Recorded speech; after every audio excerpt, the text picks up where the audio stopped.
Legal గా ఎటువంటి సమస్యలు రాకుండా పకడ్బందీగా డిఎస్సి నిర్వహించి ఉపాధ్యాయుల నియామకం వచ్చే విద్యా సంవత్సరానికల్లా పూర్తి చేస్తామని విద్యాశాఖ మంత్రి నారా లోకేష్ అసెంబ్లీలో తెలిపారు.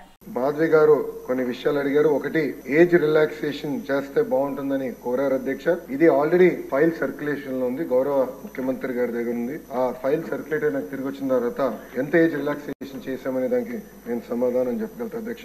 అదే విధంగా అధ్యక్ష, పల్లా శ్రీనివాస్ గారు కూడా ఎప్పటికలా ఈ డిఎస్సి ప్రక్రియ పూర్తి చేస్తానని కోరారు. కొన్ని విషయాలు లీగల్ గా వెళ్ళాము. నేను అనుకుంటాం నెక్స్ట్ అకాడమిక్ ఇయర్ ప్రారంభమైన ఒక నెల అటు ఇటుగా డిఎస్సి పూర్తి చేయాలనే లక్ష్యంగా మేమందరం పనిచేస్తున్నాం అధ్యక్ష.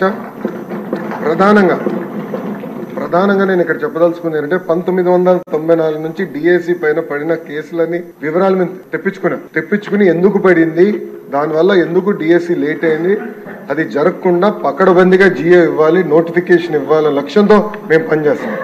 ఎందుకంటే లక్ష కళలతో మన ప్రభుత్వం పైన నిరుద్యోగ యువకులు ఆశలు పెట్టుకున్నారు.